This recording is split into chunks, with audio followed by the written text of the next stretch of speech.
السلام علیکم ورحمۃ اللہ وبرکاتہ۔ الحمدللہ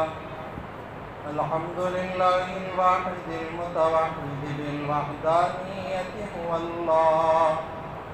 الفرد المتفرد بالفردانیت هو اللہ،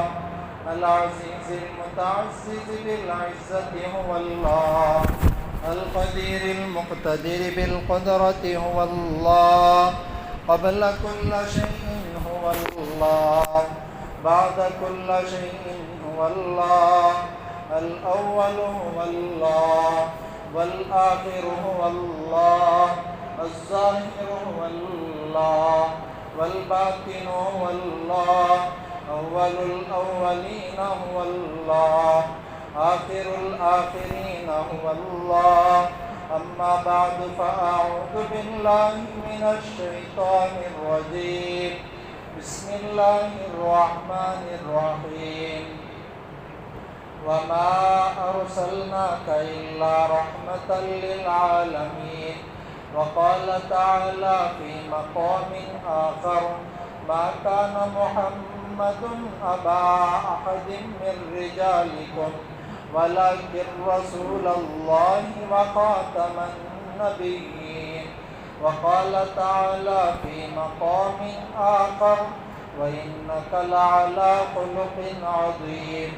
صدق الله العظيم، وقال النبي صلى الله عليه وسلم المرء مع من أحب،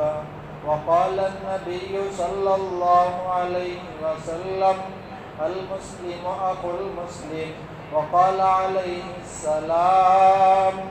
من أحيا سنتي عند فساد أمتي فله أجر 100 شهيد، أو كما قال النبي صلى الله عليه وسلم. اللهم صل على محمد وعلى آل محمد كما صليت على إبراهيم وعلى آل إبراهيم إنك حميد مجيد. اللهم بارك على محمد وعلى آل محمد كما باركت على إبراهيم وعلى آل إبراهيم إنك حميد مجيد. محترم سامعین، برادران عزیز، سیرت رسول و محبت رسول صلی اللہ علیہ وسلم اور اس کے تقاضے، اس تعلق سے کچھ ضروری باتیں عرض کرنی ہیں۔ پہلی بات یہ ہے کہ ہر ایک آدمی کے پیدا ہونے کے ساتھ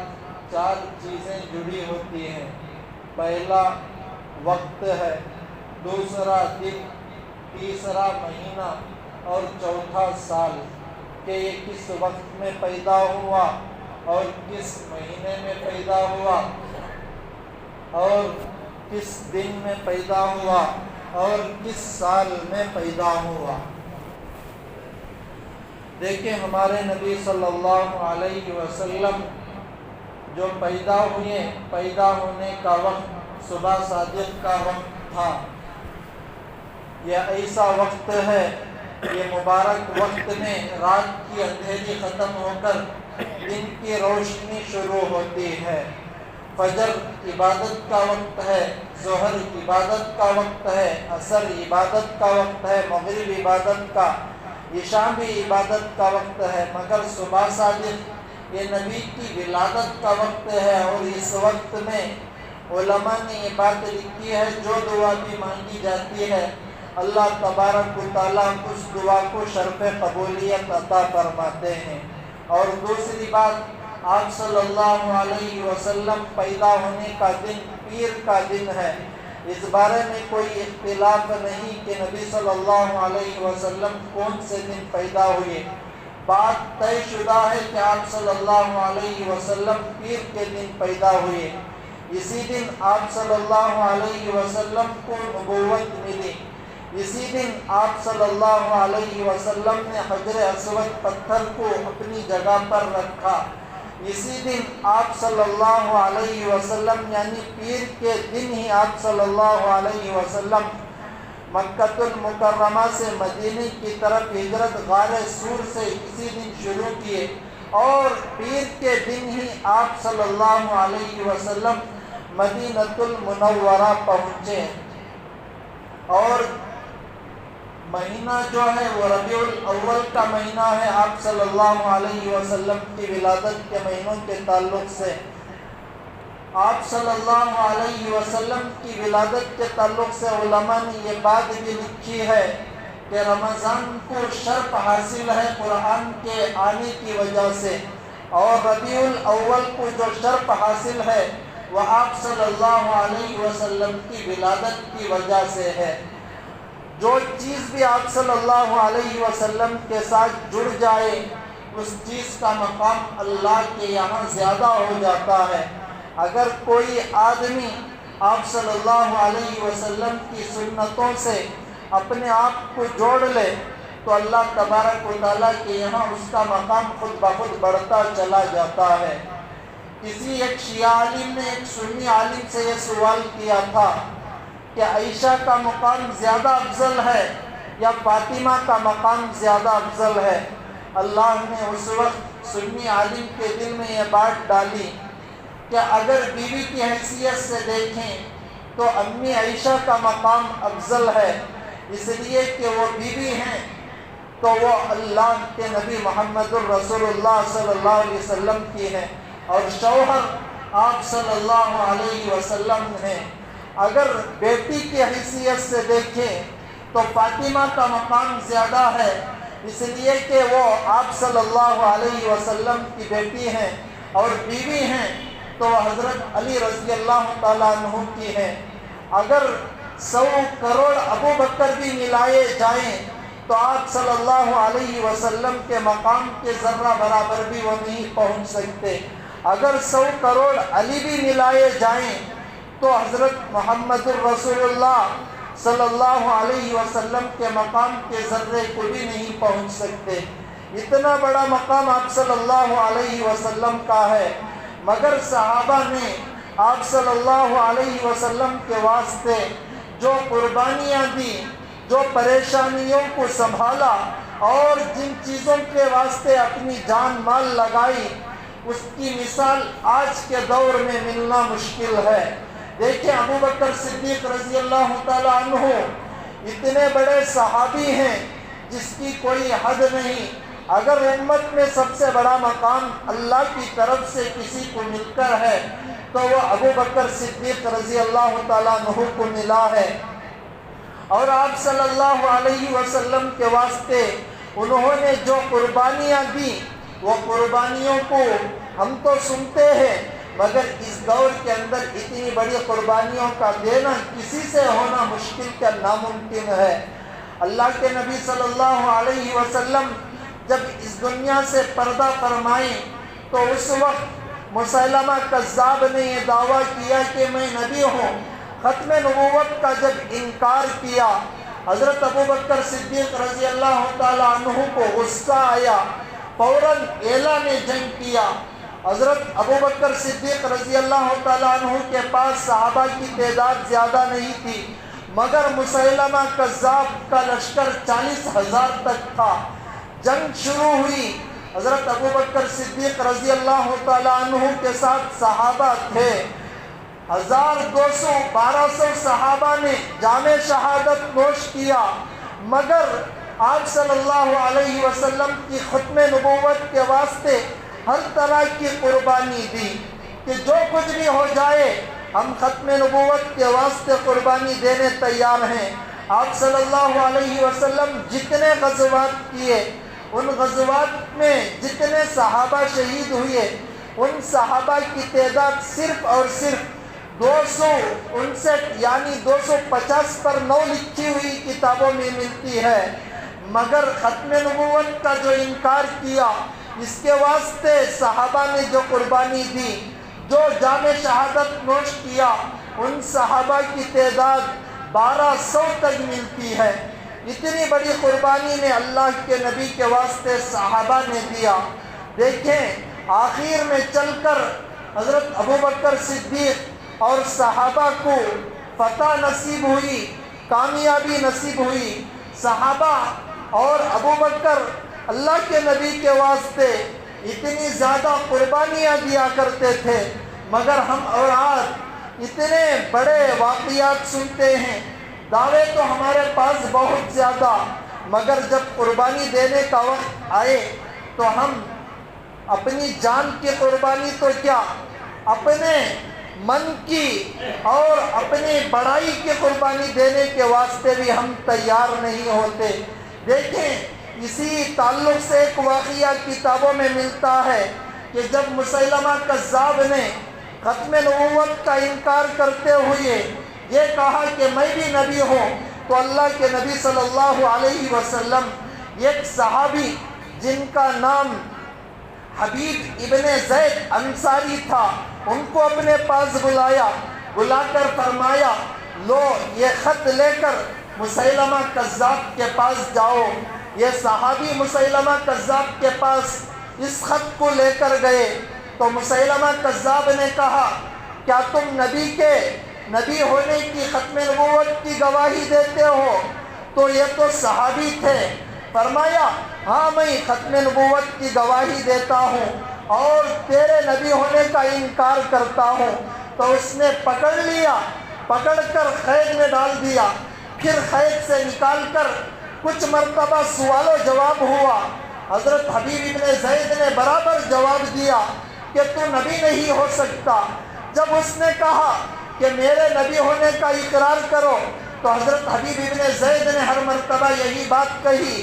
جب بھی بات آتی تو حبیب ابن زید کہتے کہ میں بہرا ہوں، مگر جب نبی صلی اللہ علیہ وسلم کے تعلق سے کچھ بات کرنا چاہتا فوراً جواب دیتے، اپنے نبی ہونے کے اقرار کرنے کی بات کرتا۔ حبیب ابن زید انصاری رضی اللہ عنہ فرماتے کہ میں بہرا ہوں۔ جب بھی یہ بات کہتے ایک عضو کاٹ دیتا۔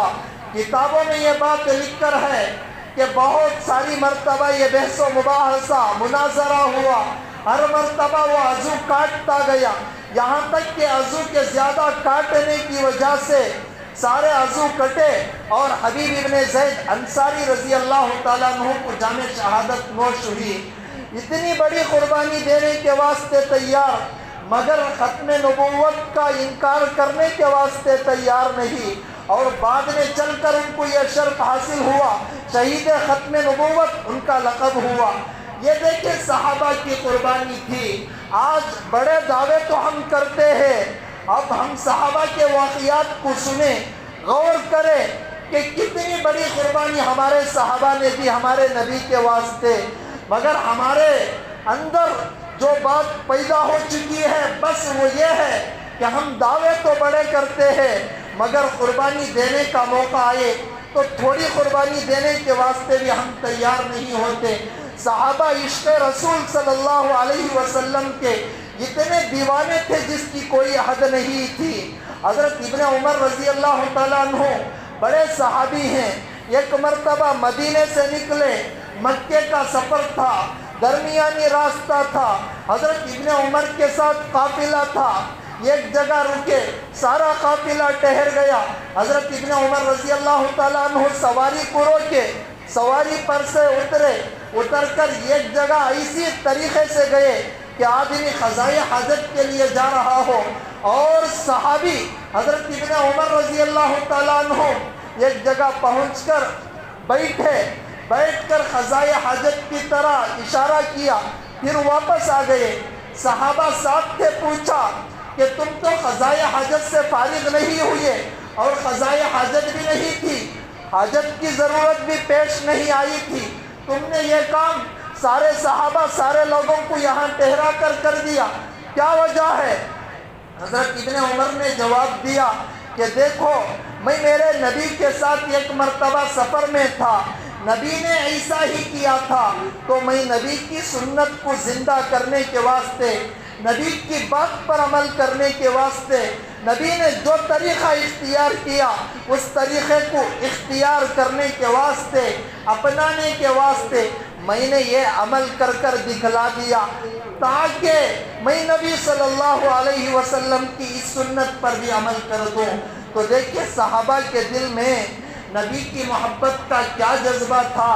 صحابہ کے دل میں نبی کی محبت کا کیا علم تھا کہ صرف یہ کوئی معمولی سنت تھی، مگر اتنی بڑی قربانی دے رہے ہیں کہ سارا قافلہ رکا ہے، حضرت ابن عمر جا رہے ہیں، آ رہے ہیں، سارا قافلہ ٹھہرا ہوا ہے، نبی نے جو بات کیا تھا اس پر عمل کر کر دکھلا رہے ہیں۔ یہ سنت پر عمل کرنے کا جذبہ اگر آج ہمارے اندر آ جائے تو انقلاب خود بخود برپا ہو جائے گا۔ حضرت امام مالک رحمۃ اللہ علیہ ایک مرتبہ مدینہ سامنے آ رہا تھا، سواری پر سے اتر گئے، چلنے لگے، قافلہ ساتھ تھا۔ حضرت امام مالک سے قافلہ کہنے لگا کہ دیکھو سواری پر سوار ہو جاؤ، گرمی کا عالم ہے۔ حضرت امام مالک نے جواب دیا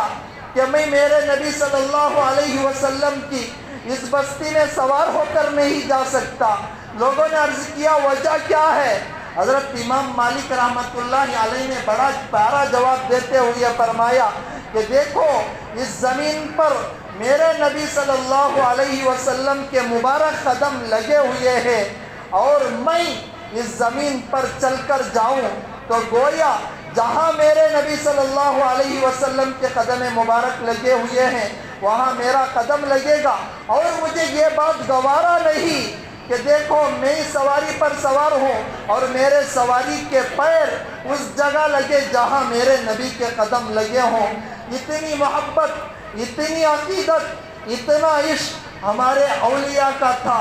تو وقت کے حکمران بھی ان اولیاء کے پاس آ کر جھک جاتے تھے، اور کامیابی کامرانی ان اولیاء کو ملتی تھی۔ وجہ یہی تھی کہ وہ سنتوں پر عمل کیا کرتے تھے۔ آج ہمارے اندر دعوے تو بڑو جوش و خروش کے ہیں، ہم یہی کہتے ہیں کہ ہم اہل سنت والجماعت ہیں، کہ اہل سنت والجماعت کا عقیدہ یہ ہے۔ اہل سنت والجماعت کسے کہتے ہیں؟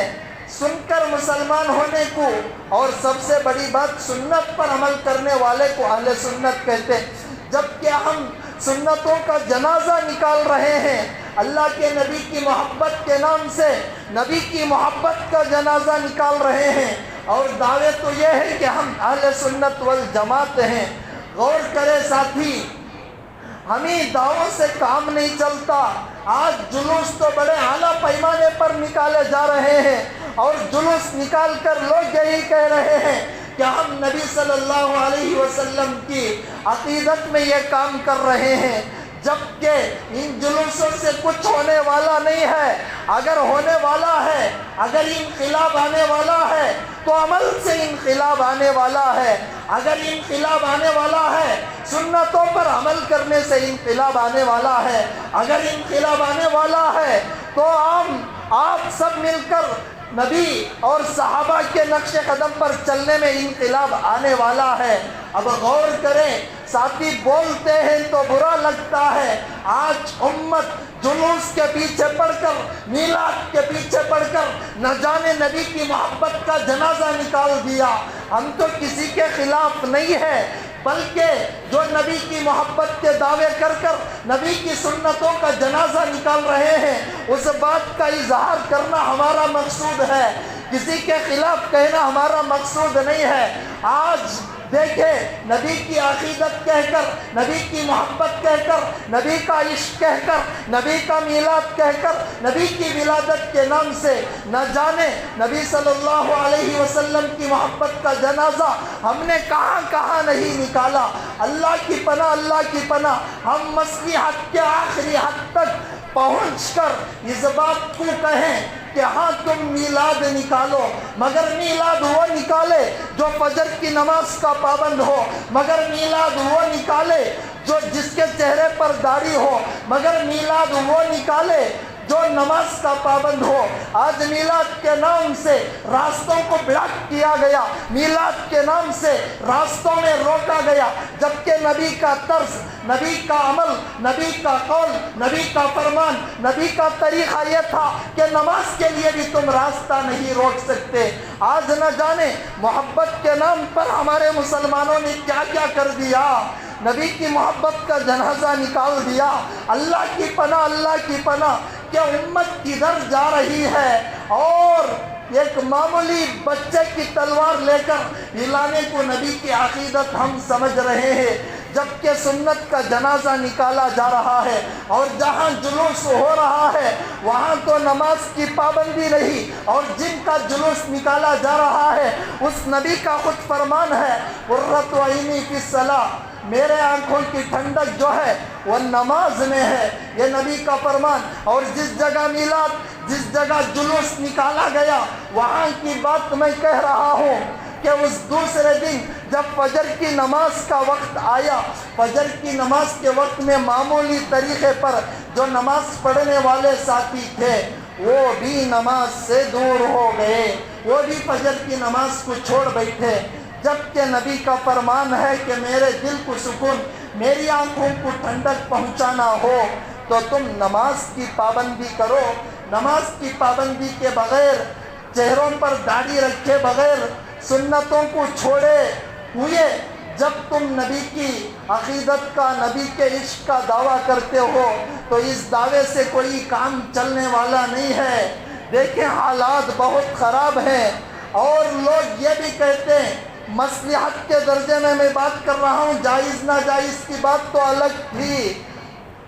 اگر خدا نخواستہ مصلحت کے درجے میں پہنچ کر کہ دیکھو امت کدھر جا رہی ہے،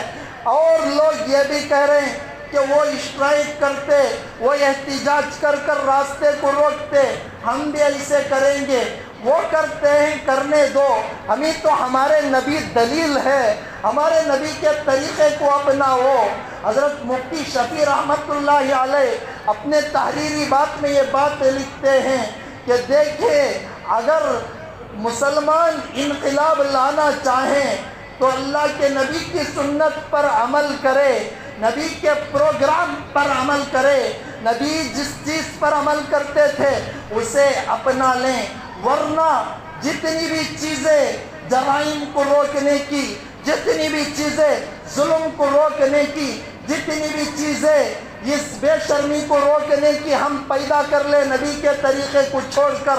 سارے جرائم کا طوفان رکنے والا نہیں ہے، بلکہ بہت سارے دیکھا گیا کہ نبی کی سنت کو ہٹا کر دوسرے بہت سارے طریقے، بہت سارے نظام بنائے گئے، مگر سارے نظام بننے کے بعد اس جرائم کا طوفان، اس ظلم کا طوفان نہیں رکا۔ ہم اس میں آگے بڑھنے کے بجائے تھوڑا پیچھے ہٹ کر نبی کی سنت کو سامنے لا کر نبی کے طریقے پر عمل کر کر تو دیکھیں، انشاءاللہ نبی کے قدموں میں امن ہے، نبی کے سنتوں میں امان ہے، نبی کے سنتوں میں سکون ہے، نبی کے طریقے میں اطمینان ہے۔ ہم نبی کے طریقے کو چھوڑ دیے، دوسروں کے طریقے کو اپنا کر یہ دعویٰ شروع کر دیے کہ دیکھو ہم تو نبی کے دعوے دار ہیں، نبی سے محبت کرنے والے ہیں، یہ دعویٰ کام نہیں کر سکتا۔ فجر کی نماز چھوٹ رہی ہے، داڑھی چہرے پر سے نکل رہی ہے،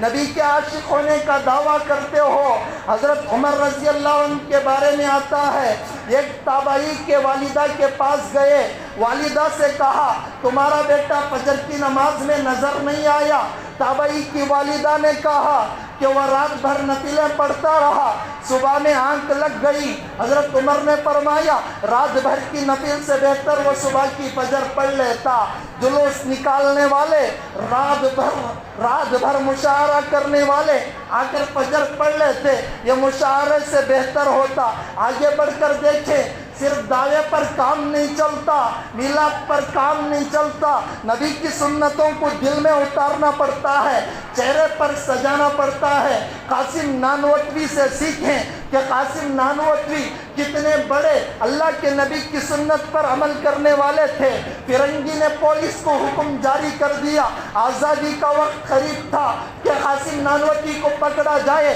پھانسی کے پھندے پر لٹکایا جائے۔ قاسم نانوتوی کے بعد کانوں میں یہ بات پہنچی، قاسم نانوتوی چھپ گئے، تین رات چھپ گئے، چوتھے دن واپس باہر آ گئے۔ کسی نے جا کر کہا حضرت آپ کے عرش کا آرڈر ہو چکا ہے، آپ چھپ جائے۔ حضرت قاسم نانوتوی رحمۃ اللہ علیہ نے فرمایا میں نے 3 دن 3 رات نبی کی زندگی میں غور کیا، نبی غار سور کے اندر 3 دن 3 رات تک چھپے رہے، اب میں اس سنت پر عمل کر چکا ہوں، اس کے بعد چاہے مجھے جو سزا دے دی جائے میرا سنت پر عمل ہو چکا۔ ایسے ہم سنت کے متبع بنے، کوئی تہجد کا پابند، کوئی نماز کا پابند، کوئی عصر سے پہلے کی نماز کا پابند، مگر کتابوں میں یہ بات لکھی ہوئی ملتی ہے۔ قاسم نانوتوی تو ایسے تھے جو مکمل سنت کی اتباع، سنت کے پابند تھے۔ اسی قاسم نانوتوی کے بارے میں ایک واقعہ کتابوں میں ملتا ہے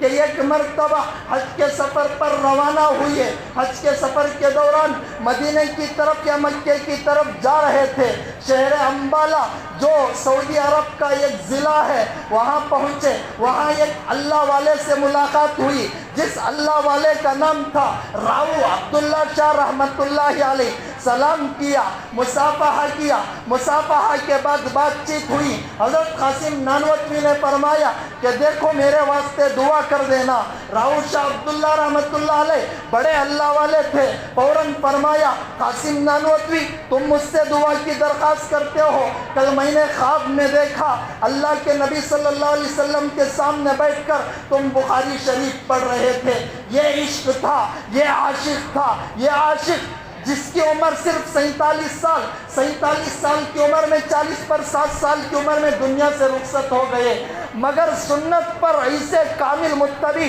پابند بن کر دکھائے، امت کو سبق سکھلایا کہ سنت کے واسطے اپنا جنازہ نکالنے تیار ہو جاؤ، سنت کے واسطے اپنی جان دینے تیار ہو جاؤ، مگر اللہ کے نبی صلی اللہ علیہ وسلم کی سنت کی نافرمانی نہ کرو۔ بولتے ہیں ساتھی برا لگتا ہے، معاف کرے کہ ہم نہ جانے میلاد کے نام پر ہم کیا کیا کر رہے ہیں، جبکہ سنتوں سے ہمارا سارا جسم خالی ہو چکا ہے۔ سنتیں ہمارے جسم کے اندر نہیں، سنتیں ہمارے گھر کے اندر نہیں، سنتیں ہمارے حلیے میں نہیں، سنتیں ہمارے کردار میں نہیں۔ گفتگو میں ہماری سنت والی بات آتی ہے مگر کردار کی بات آتی ہے، سنتوں سے سارا کردار خالی ہے۔ حضرت مولانا طلحہ نقشبندی مدث اللہ العالی فرماتے تھے کہ گفتگو کا نام سیرت نہیں ہے بلکہ کردار کا نام سیرت ہے۔ گفتگو میں ہم نبی کی محبت کے دعوے کریں جبکہ سارا کردار ہمارا نبی کی سنت سے خالی ہو تو انقلاب پیدا ہونے والا نہیں ہے، اور امن کا اور شانتی کا اور اطمینان کا اور سکون کا طوفان آنے والا نہیں ہے۔ اگر طوفان آئے گا ظلم و ستم کا طوفان آئے گا، اگر طوفان آئے گا جرائم کا طوفان آئے گا، اگر طوفان آئے گا مسلمان مظلوم رہ کر زندگی گزارنے کا طوفان آئے گا۔ یہ طوفان اگر ختم ہونا ہو تو ہم پیچھے کے دور کو جائیں، نبی کی سنت پر عمل کریں، صحابہ کے نقش قدم پر چلیں، اکابرین کے واقعات کو پڑھ کر نبی کی محبت میں دیوانے ہو کر، نبی کی سنتوں کو چہرے پر سجا کر، نبی کے آنکھوں کو ٹھنڈک پہنچانے کے واسطے مسجدوں کو آباد کریں، اور مسجدوں کو آباد کرنے کے ساتھ ساتھ معاشرت ہو، معاملات ہو، جو کچھ بھی ہو ہر ایک میں نبی کی حدیث کو سامنے رکھ کر فیصلہ کرے۔ اللہ سے امید ہے اللہ تبارک و تعالی وہ انقلاب لائیں گے جو انقلاب جلوس سے نہیں ہونے والا،